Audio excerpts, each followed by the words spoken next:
ये जो गति होती है, ये जो देख रहे हैं आप साइकिल के पहिए की गति, इसको घूर्णन गति कहते हैं। ये जो गति है इसकी घूर्णन गति है। पत्थर, किसी पत्थर को धागे से बांधकर ऐसे घुमा रहे हैं, तो ये जो गति है आपकी, ये क्या कहलाएगी?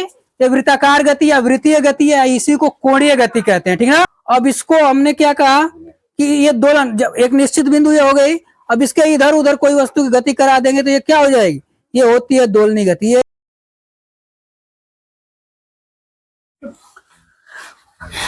हेलो एवरीवन, एक के स्पेशल क्लासेस में आप सभी का दिल खोलकर स्वागत है। शिक्षा वह शेरनी का दूध है जो जितना पिएगा उतना दहाड़ेगा। देखिए, आज से हम लोग क्लास 9th का जो है पढ़ेंगे, ठीक ना। क्लास 9th में हम लोग फिजिक्स पहले स्टार्ट करते हैं। क्लास 9th का जो फिजिक्स है, भौतिक विज्ञान है, उसको हम लोग स्टार्ट करेंगे। जो भी यूपी बोर्ड का है, ठीक है, उसको एनसीईआरटी पैटर्न पर जो आधारित है उसको पढ़ा जाएगा। तो एक एक चीज को आप लोग ध्यान से देखेंगे, समझने की कोशिश करेंगे। तो सबसे पहले जो भौतिक विज्ञान का चैप्टर है फिजिक्स का, वो पहला चैप्टर है गति, मोशन। तो आप गति से परिचित होंगे, ठीक है ना। गति से आप परिचित होंगे, समझ रहे हैं। जैसे मान लीजिए आप आते हैं घर से, तो गति करते हुए ही आते हैं। कोई जो वस्तु होती है, कोई भी वस्तु हो, अगर वो हिलती डुलती है तो गति करती है, ठीक है। जब आपसे पूछा जाएगा कि गति क्या होती है, तो आप क्या कह सकते हैं? अगर आपको नहीं पता होगा तो इतना तो आप कह ही सकते हैं कि वह वस्तु जो गति, मतलब जो हिलती डुलती हो, ठीक ना, उसको गति कह सकते हैं, ठीक है। तो गति क्या होती है उसके बारे में हम लोग पढ़ेंगे, और गति कितने प्रकार की होती है ये पढ़ेंगे। उसके बाद धीरे धीरे क्रमशः आगे बढ़ा जाएगा। तो सबसे पहले आपका चैप्टर का जो नाम है, चैप्टर का नाम है गति। आपके चैप्टर का नाम गति है, जिसको मोशन बोलते हैं इंग्लिश में। ये चैप्टर का नाम हो गया, और चैप्टर का नाम गति है, तो टॉपिक भी इसका गति क्या होती है इसके बारे में भी जान लेंगे हम लोग। तो ये चैप्टर का नाम हुआ गति, ठीक है। तो गति के बारे में जानने की कोशिश करेंगे, लेकिन गति का अध्ययन करने से पहले एक बात और जानना जरूरी है। जब कोई वस्तु गति करती है, कोई वस्तु गति करती है तो किसी के सापेक्ष गति करती है। कोई सापेक्ष, जैसे मान लीजिए कोई वस्तु गति कर रही है, अगर कोई कार चल रही है तो गति कर रही है, तो कोई बिंदु एक स्थिर होना चाहिए। स्थिर बिंदु कोई रहेगा, उसके सापेक्ष कोई वस्तु गति करती है। अगर मान लीजिए कार चल रही है, साथ में रोड भी चल रहा है, तब कैसे पता चलेगा कि गति कर रही है कि नहीं, ठीक है। तो एक स्थिर बिंदु होना चाहिए गति के लिए, गति का अध्ययन करने के लिए एक स्थिर बिंदु होना चाहिए। चलिए सबसे पहले जानते हैं कि गति होती क्या है। ये गति कौन सी वाला है, इसको जानने की कोशिश करेंगे। आप ध्यान से समझेंगे, एक एक चीज को ध्यान से देखिए, और आप जितना पढ़ाया जाता है उसका नोट्स बनाते चलेंगे और उसको तैयार करते चलेंगे। जो पढ़ाया जा रहा है उसको आज जितना पढ़ाया गया उसको आज ही तैयार कर लेंगे तो सही रहेगा। यकीन मानिए, यदि एक बार देखेंगे तो आ जाएगा, ठीक है। एक भी बार अगर देख लेंगे वीडियो को अच्छे से, क्लास को, तो आ जाएगा। नहीं आएगा तो एक आध बार और देख सकते हैं, और नोट्स जो बनाए उससे एक बार पढ़ लेंगे, एक बार वीडियो और देख लेंगे, ठीक है। तो बस आपको याद हो जाएगा, ज्यादा कुछ करने की जरूरत नहीं है। तो नोट्स बनाते चलिएगा। चलिए, गति जो होती है, गति क्या है? अगर गति आपसे पूछा जाए कि गति क्या है, तो आप क्या बताएंगे, क्या जवाब देंगे? गति क्या है बताइए? जो चीज चलती है उसे गति कहते हैं। ठीक है, मान लीजिए आपने कहा कि जो चीज चलती है उसे गति कहते हैं, ठीक है। ये बात भी सही है। तो देखिए, कोई भी वस्तु अगर चलती है, यानी कि वो हिलती डुलती है, अपना स्थान परिवर्तित करती है, ठीक है। गति में क्या कहेंगे? पहली हेडिंग भी है आपकी गति। चलिए, गति नोट करेंगे।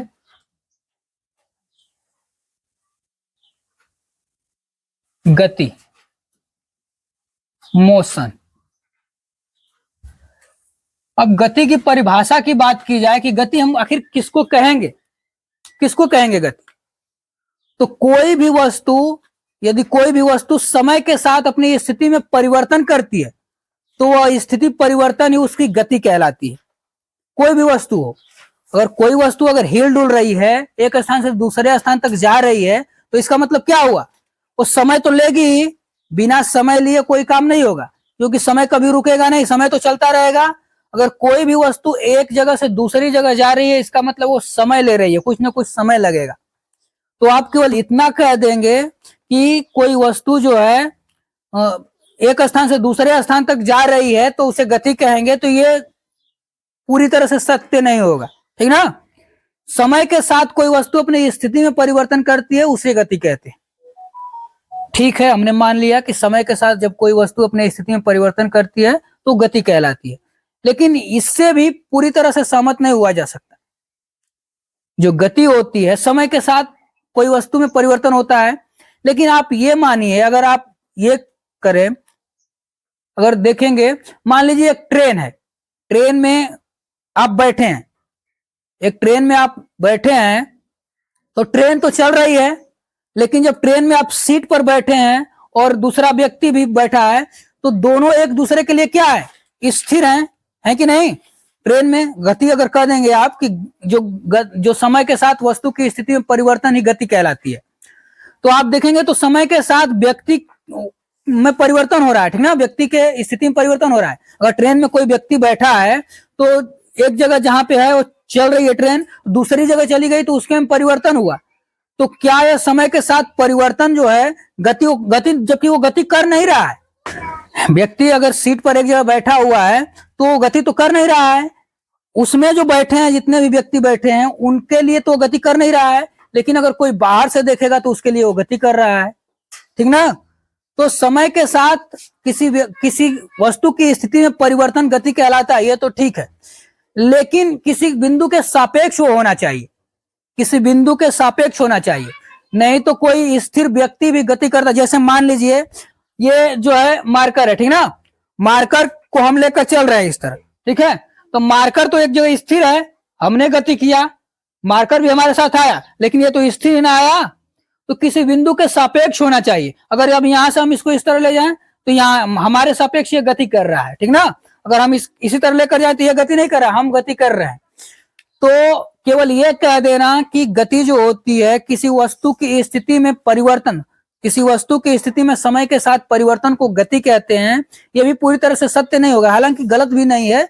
समय के साथ किसी वस्तु की स्थिति में परिवर्तन ही गति कहलाता है, ये ठीक है, लेकिन एकदम अच्छी तरह से इसको एकदम सत्य लिखेंगे तो ये लिखेंगे, चलिए लिखें इसको।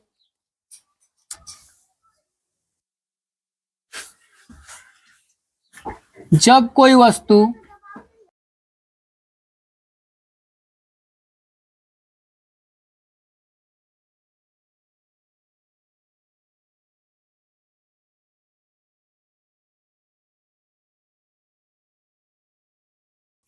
समय के साथ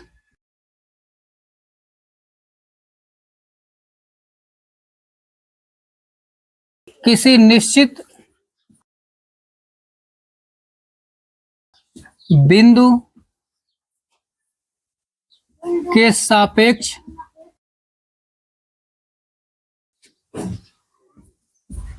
अपनी स्थिति में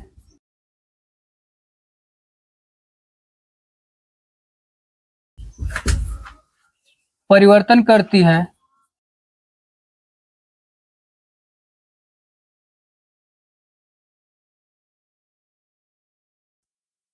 तो यह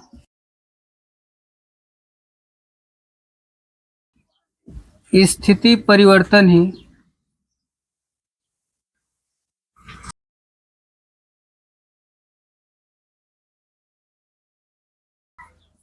गति कहलाती है, गति कहलाती है। अब अगर इसके उदाहरण की बात करते हैं,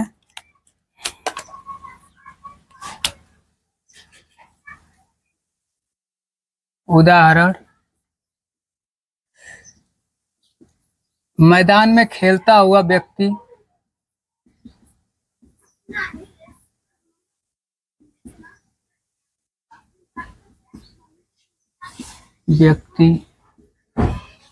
चलती हुई कार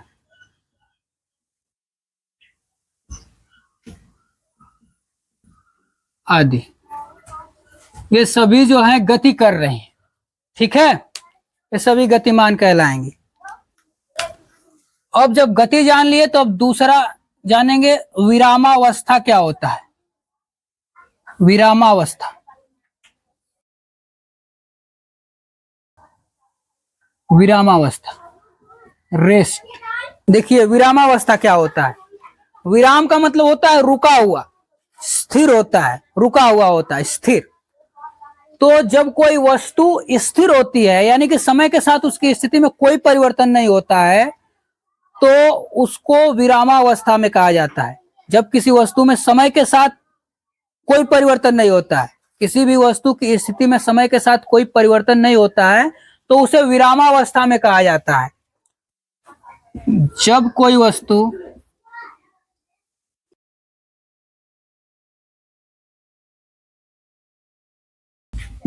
समय के साथ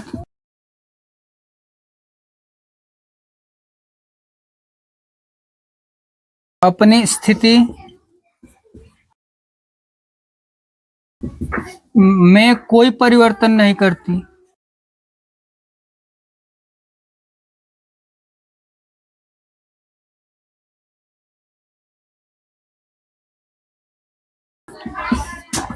नहीं करती है,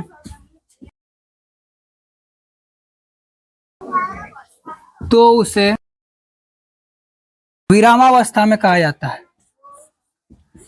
विरामावस्था में कहा जाता है, कहा जाता है, विरामावस्था में कहा जाता है। उदाहरण इसमें लिख लेंगे। इसमें उदाहरण क्या हो जाएगा?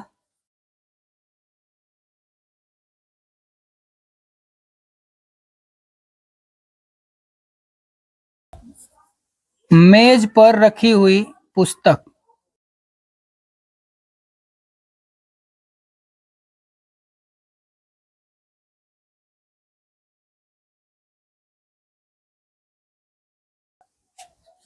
मेज पर रखी हुई पुस्तक।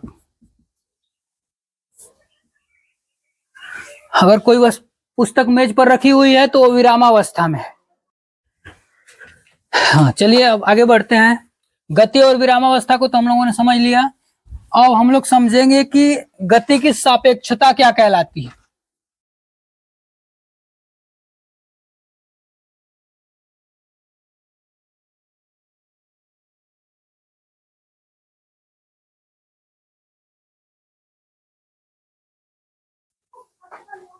गति की सापेक्षता को समझेंगे हम।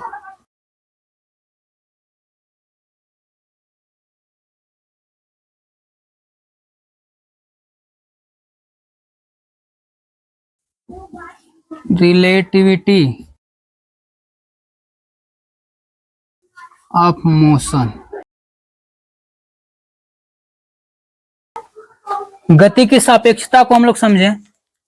जैसा कि हमने आप लोगों को बताया कि एक ही वस्तु जो होती है, कोई एक ही वस्तु है, किसी के लिए वो गतिमान अवस्था में हो सकती है और किसी के लिए वो स्थिर अवस्था में हो सकती है। एक ही वस्तु किसी के लिए गतिमान हो सकती है और किसी के लिए स्थिर हो सकती है, ठीक ना।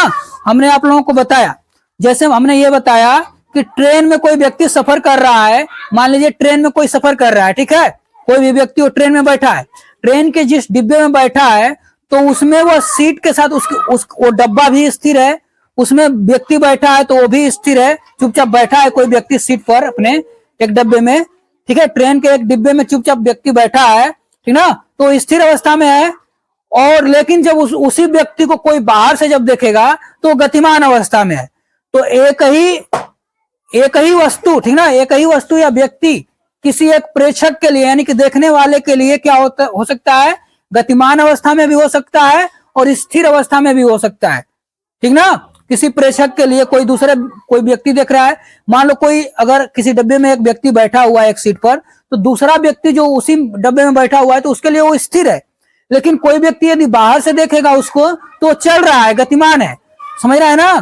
तो एक ही व्यक्ति या वस्तु किसी अलग अलग प्रेक्षकों के लिए, ठीक ना, गतिमान अवस्था में भी हो सकता है और स्थिर अवस्था में भी हो सकता है। तो इसी को क्या कहा जाता है, गति की सापेक्षता कहा जाता है, ठीक है। तो लिखेंगे एक ही व्यक्ति या वस्तु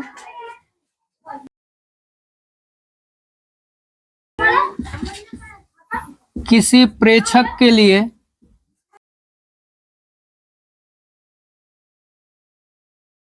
प्रेक्षक के लिए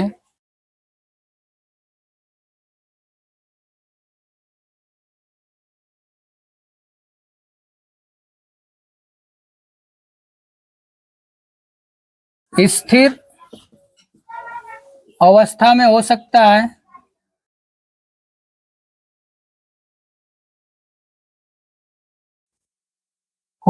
है, जबकि किसी दूसरे व्यक्ति के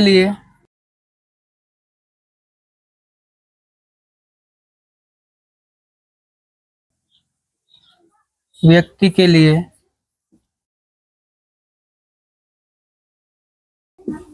गतिमान अवस्था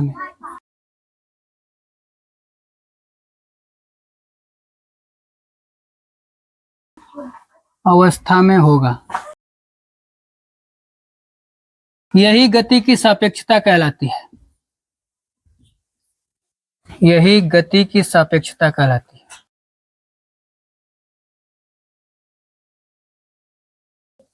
सापेक्षता कहलाती है।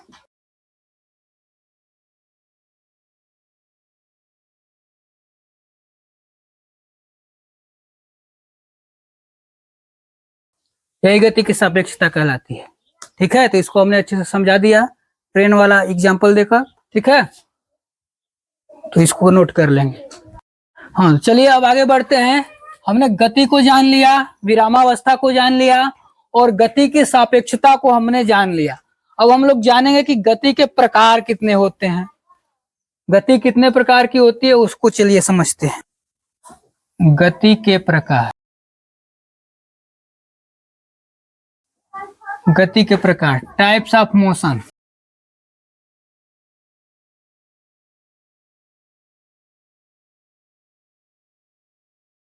Types of motion.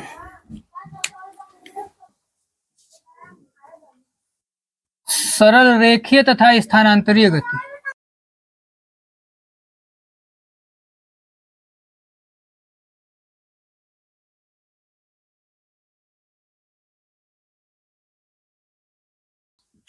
सरल रेखीय तथा स्थानांतरीय गति।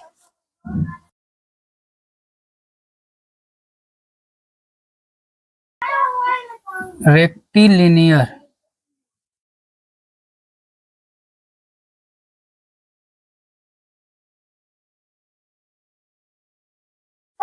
And translatory.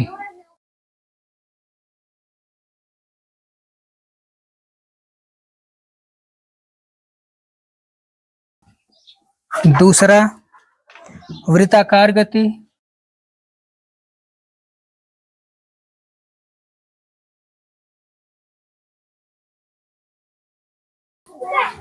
वृत्ताकार गति।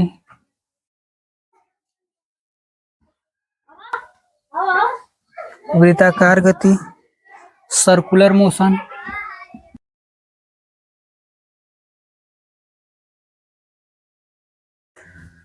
हाँ, देखिए तीसरा हो जाएगा घूर्णन गति।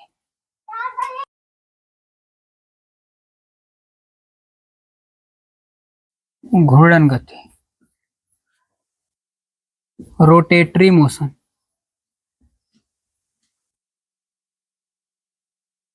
Rotatory motion. दोलनी गति।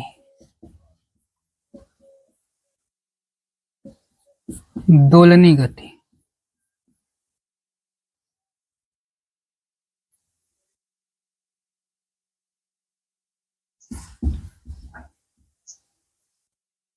Oscillatory motion.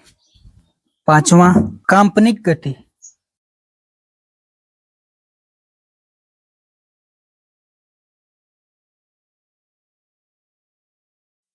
Vibratory motion.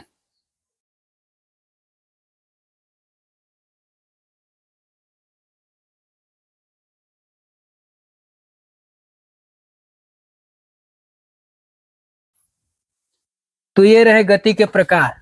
ये गति के 5-6 प्रकार होते हैं। सरल रेखीय और स्थानांतरित गति लगभग एक ही जैसी होती है। तो इसमें एक ही में लिखे हैं इसको। तो ये है गति के प्रकार।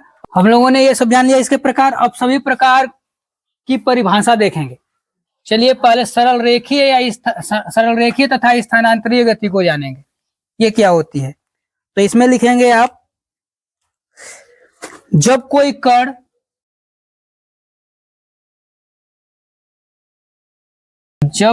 कण सरल रेखा में गति करता है, सरल रेखा में गति करता है, जब कोई कण सरल रेखा में गति करता है तो उसे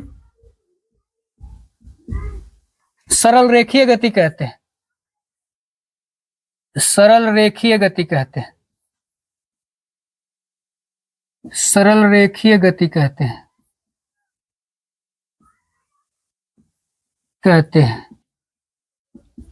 तथा जब एक वस्तु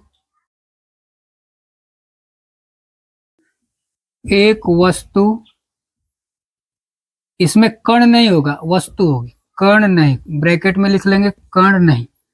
हाँ, जब कोई वस्तु एक सरल रेखा में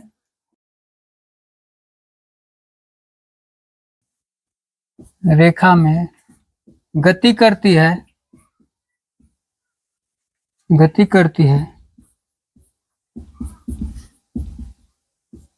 तो उसे स्थानांतरीय गति कहते हैं, स्थानांतरीय गति कहते हैं।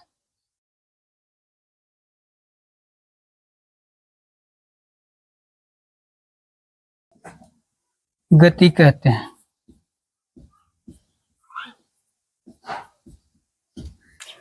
इसका उदाहरण देख लेते हैं।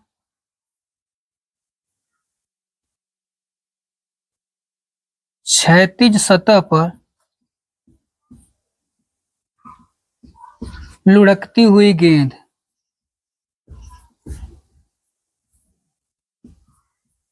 लुढ़कती हुई गेंद,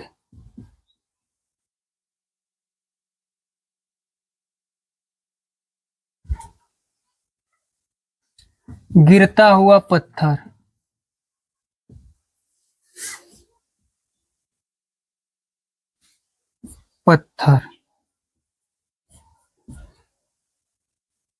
आदि। ठीक है। जब कोई कण एक सरल रेखा में गति करता है तो उसे सरल रेखीय गति कहते हैं। कोई भी कण हो जब सरल रेखा में, एकदम सीधी, सरल रेखा का मतलब होता है सीधी रेखा। जब कोई कण एक सीधी रेखा में गति करता है, मान लो इस पर से हम इसको कण को चला दिए, ऐसे गति करा दिए, तो ये एक सरल रेखीय गति हो जाएगी। ठीक ना। जब कोई वस्तु, ठीक है, एक कण को चलाएंगे तो सरल रेखीय गति। जब कोई वस्तु एक सरल रेखा में गति करता है तो उसे क्या कहते हैं, स्थानांतरीय गति कहते हैं। लगभग दोनों एक समान होते हैं। क्षैतिज सतह पर, यानी कोई क्षैतिज सतह ये होता है, ये मान लो रोड पर चले हैं तो रोड क्षैतिज सतह हो जाएगा, ठीक ना।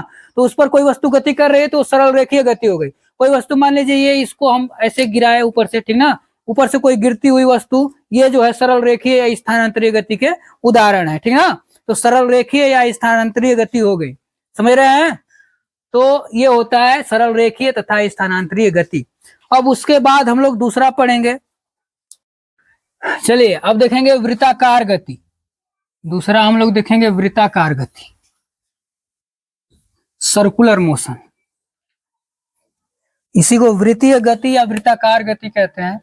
वृत्तीय गति भी इसको कहते हैं, वृत्ताकार गति। इसको वृत्तीय गति भी कहते हैं, कोणीय गति भी कहते हैं। चलिए वृत्ताकार गति को जानिए।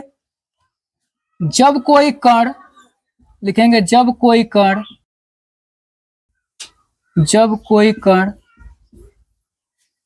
वृत्तीय पथ पर गति करता है, वृत्तीय पथ पर गति करता है तो उसे वृत्तीय गति कहते हैं, वृत्तीय गति कहते हैं।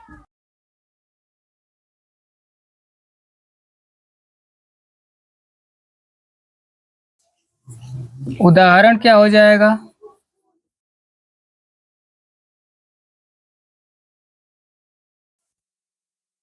धागे से बंधे पत्थर को घुमाना।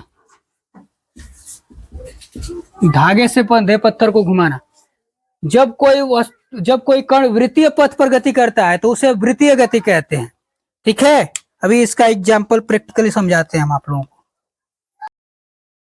ये दूसरा था। या तीसरा, घूर्णन गति।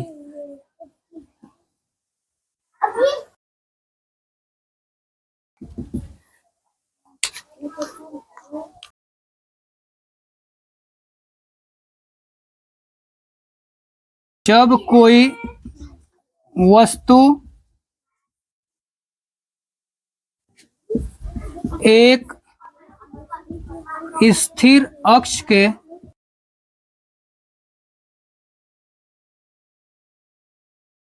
चारों ओर गति करती है तो उसे घूर्णन गति कहते हैं। घूर्णन गति कहते हैं।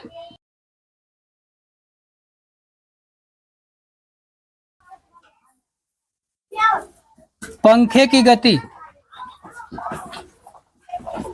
पंखे की गति। पंखा जब घूमता है, पंखे की जो पंखुड़ियां होती हैं तो क्या करती हैं? वो जो है घूर्णन गति करती है। पृथ्वी अपने धुरी पर जब घूमती है, रोटेट करती है तो उसको कहते हैं घूर्णन गति, रोटेटरी मोशन। ठीक है, रोटेटरी मोशन का उदाहरण आपको समझाते हैं।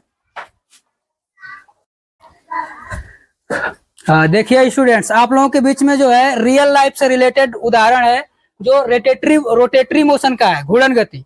ये जो गति होती है, ये जो देख रहे हैं आप साइकिल के पहिए की गति, इसको घूर्णन गति कहते हैं, रोटेटरी मोशन कहते हैं। आपको एक एग्जांपल और दिखा देते हैं। ठीक है, और देखिए घूर्णन गति का उदाहरण आपको देखने को मिलेगा। ये देखेंगे तो ये घूर्णन गति है। ये जो गति है इसकी घूर्णन गति है। और घूर्णन गति के साथ साथ हमने क्या लिखा है? वृत्ताकार गति। जब कोई वस्तु, ठीक ना, देखिए मान लो किसी वस्तु को किसी पत्थर को धागे से बांधकर ऐसे घुमा रहे हैं तो ये जो गति है आपकी, ये क्या कहलाएगी? ये वृत्ताकार गति या वृत्तीय गति है, इसी को कोणीय गति कहते हैं। ठीक है ना, तो आप इसको समझ सकते हैं। और जब कोई आप रियल लाइफ से रिलेटेड वस्तु को देख लेते हैं गति करते हुए तो आपको भूलने के चांसेस जो होते हैं कम हो जाते हैं, आप जल्दी भूलेंगे नहीं। तो चलिए आगे बढ़ते हैं, इसी के साथ आगे बढ़ते हैं और आगे पढ़ते हैं हम लोग दोलनी गति या काल्पनिक गति जो है। चलिए अब दोलनी गति। दोलनी गति हेडिंग लिखेंगे, दोलनी गति।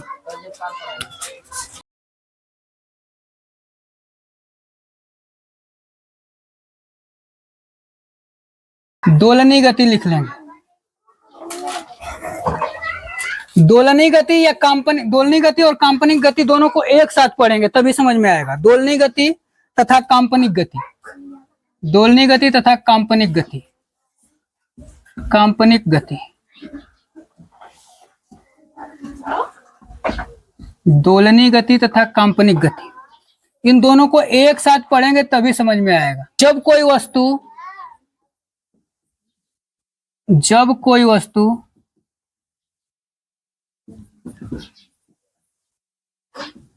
एक निश्चित बिंदु के इधर उधर गति करती है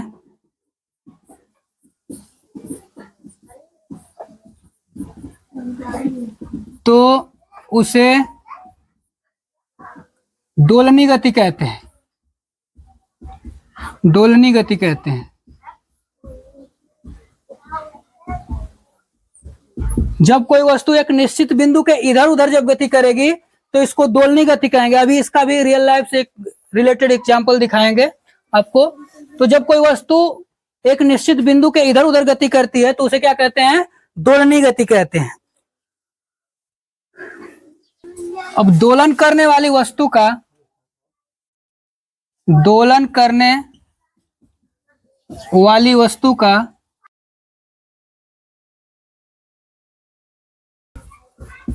इसकी इसकी माध्य स्थिति की ओर, माध्य स्थिति की ओर अधिकतम विस्थापन, अधिकतम विस्थापन आयाम कहलाता है। आयाम, इसको याद रखेंगे, आयाम, आयाम कहलाता है।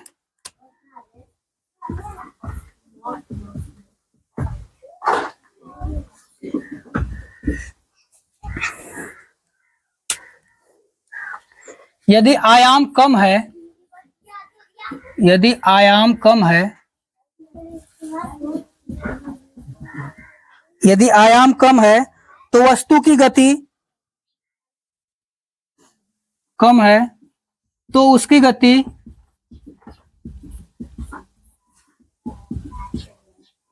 काल्पनिक गति कहलाती है। काल्पनिक गति कहलाती है।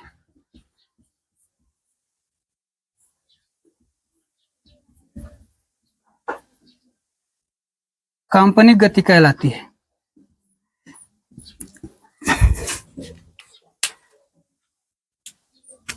उदाहरण क्या हो जाएगा? घड़ी के पेंडुलम की गति, घड़ी के पेंडुलम की गति।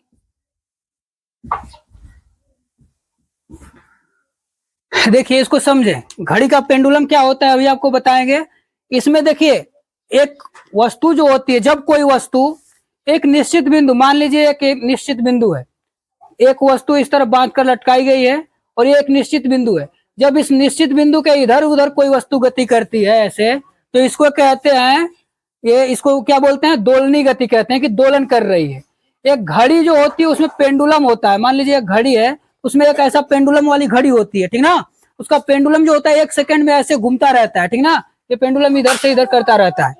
अब देखिए जब कोई वस्तु एक निश्चित बिंदु के इधर उधर गति करती है तो उसे क्या कहते हैं? दोलनी गति।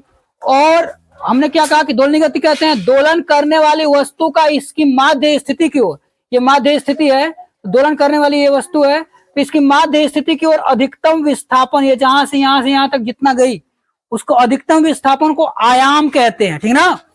माध्य स्थिति है, इसकी ओर अधिकतम विस्थापन, ये यहां से यहां तक, इसको आयाम कहते हैं। और यही आयाम यदि छोटा हो जाए, ये आयाम यदि बहुत छोटा हो, मान लीजिए कोई वस्तु दोलनी गति कर रही है, ऐसे आयाम बहुत छोटा हो जाए तो इस तरह गति करेगी, आयाम बहुत छोटा हो जाएगा तो इसको काल्पनिक गति कहते हैं। कंपन करने लगती है वस्तु, आयाम बहुत छोटा हो जाता है, जब एकदम यहीं पे दूर ज्यादा नहीं जाती है, तुरंत यहीं पे आगे पीछे करने लगती है, तो इसको क्या कहते हैं? काल्पनिक गति कहते हैं, ठीक है। तो दोलनी गति में ही काल्पनिक गति होती है। जब कोई झूला झूलता है, देखिए जब कोई झूला झूलता है ना, तो उसमें झूला झूलता है तो दोलनी गति ही होती है। घड़ी का पेंडुलम, जैसे मान लीजिए ये हो गया, ठीक है। चलिए इसको हम ले लेते हैं ऐसे, ये हो गया। अब इसको हमने क्या कहा कि ये दोलन, जब एक निश्चित बिंदु ये हो गई, अब इसके इधर उधर कोई वस्तु की गति करा देंगे तो ये क्या हो जाएगी? ये होती है दोलनी गति। ये जो हो रही है इसमें, ये दोलनी गति हो रही है, ठीक है। तो ये दोलनी गति है, ठीक ना। अगर ये आयाम, ये यहां से यहां तक जो आ रहा है, ये इसको आयाम कहते हैं। अब इसी को कम कर दिया जाए, छोटा में बस थोड़ा थोड़ा बस हिले इसको, ठीक ना, इतना इतना हिलेगा, ये हो जाता है कंपन, वाइब्रेट, जो मोबाइल वाइब्रेट करती है ना, ठीक है। तो ये काल्पनिक गति हो जाती है। हृदय की धड़कन जो होती है वो काल्पनिक गति होती है, ठीक है। तो हमने समझाया।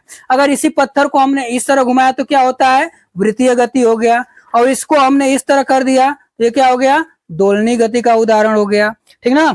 और हमने क्या कहा, ये एक हमने इसको लिया था और इसको घुमाया ऐसे, तो ये घूर्णन गति हो गया। घूर्णन गति में देखिए जो पंखे की गति होती है, पंखे की जो पंखुड़ियां होती हैं वो गति करता है, तो वो होती है घूर्णन गति। उसके बाद साइकिल का, कार का, किसी का भी पहिया जो होता है वो घूर्णन गति करता है, ठीक ना। पृथ्वी जो अपने दूरी पर घूमती है, लट्टू जब अपने दूरी पर घूमता है, ये घूर्णन गति होता है। और झूला जब कोई झूलता है तो ये क्या होता है? दोलनी गति होता है, ठीक ना। समझ रहे हैं, गिटार के तार जो होते हैं वो कंपन करते हैं, काल्पनिक गति होती है उसमें, समझ रहे हैं। तो ये हमने पढ़ाया। तो आज हमने क्या क्या पढ़ाया, गति चैप्टर जो है फिजिक्स का क्लास 9 का है, ये गति चैप्टर चल रहा है। गति में हम लोगों ने गति पढ़ा, उसके बाद विरामावस्था पढ़ा, ठीक है, और उसके बाद गति की सापेक्षता पढ़ा हमने, उसके बाद गति के प्रकार में जितने प्रकार थे वो हमने पढ़ा, ठीक है। तो एक बार इसका शॉर्ट रिवीजन कर देते हैं 2 मिनट में बस, उसके बाद क्लास का समापन करते हैं। देखिए पहले हमने गति पढ़ा, तो गति, जब कोई वस्तु समय के साथ अपनी स्थिति में किसी एक निश्चित बिंदु के सापेक्ष गति करती है तो उसे गति की अवस्था में कहा जाता है। फिर से सुनेंगे, जब कोई वस्तु एक निश्चित बिंदु के सापेक्ष समय के साथ गति में परिवर्तन करती है तो वह उसकी स्थिति में परिवर्तन करती है तो उसकी स्थिति परिवर्तन ही गति कहलाती है। जब कोई वस्तु समय के साथ अपने स्थिति में कोई परिवर्तन नहीं करती है तो उसकी स्थिति जो है विरामावस्था में कहलाती है। गति की सापेक्षता, एक ही व्यक्ति एक ही वस्तु की स्थिति, ठीक ना, किसी प्रेक्षक के लिए अलग अलग हो सकती है, अलग अलग देखने वालों के लिए, अलग अलग प्रेक्षक के लिए अलग अलग हो सकती है, तो उसको क्या कहा जाता है, गति की सापेक्षता कहा जाता है, ठीक ना, अलग अलग हो सकती है। एक व्यक्ति देखने वाला किसी को देख रहा है कि वो गति कर रही है, मान लो एक ट्रेन के डब्बा में, हमने बताया ट्रेन के डब्बा में कोई व्यक्ति बैठा है तो दूसरा व्यक्ति उसी में बैठा है तो उसको वो देखेगा तो स्थिर उसको रहेगा, लेकिन जब बाहर से कोई देखेगा तो वो गति कर रहा होगा, तो गति की सापेक्षता कहलाती है। गति के प्रकार में पहला क्या था, पहला था सरल रेखीय गति। सरल रेखीय गति, जब कोई वस्तु एक सीधी रेखा में गति करती है तो उसे सरल रेखीय गति कहते हैं, ठीक ना। और जब कोई कण, ठीक ना, एक सरल रेखा में गति करता है तो उसे सरल रेखीय गति कहते हैं। और जब कोई वस्तु, कण नहीं, जब कोई वस्तु एक सीधी रेखा में गति करता है तो उसे स्थानांतरीय गति कहते हैं। उसके बाद हमने कहा कि वृत्ताकार गति या दोलनी गति, जब कोई वस्तु वृत्तीय पथ पर गति करता है तो उसे वृत्ताकार या वृत्तीय गति या कोणीय गति कहते हैं। और जब कोई वस्तु एक अक्ष के चारों ओर घूमता है, एक निश्चित अक्ष हो जाता है, एक निश्चित अक्ष के चारों ओर घूमता है, जैसे हमने साइकिल का पहिया घुमा कर दिखाया, उसका जो धुरा होता है ना वो एक निश्चित अक्ष हो गया, स्थिर अक्ष हो गया, उसके चारों ओर उसका पहिया घूम रहा था तो इसको दोलनी गति कहते हैं। और उसके बाद वो क्या था, घूर्णन गति था, ठीक ना, साइकिल का पहिया जो था घूर्णन गति कर रहा था। उसके बाद दोलनी गति क्या होती है, जब कोई वस्तु एक निश्चित बिंदु के इधर उधर गति करती है तो उसे क्या कहते हैं, दोलनी गति कहते हैं। और उसका माध्य स्थिति की ओर अधिकतम विस्थापन आयाम कहलाता है, और आयाम यदि बहुत छोटा हो तो उसे क्या कहते हैं, काल्पनिक गति कहते हैं। बस इसी के साथ आज के क्लास का समापन करते हैं। धन्यवाद।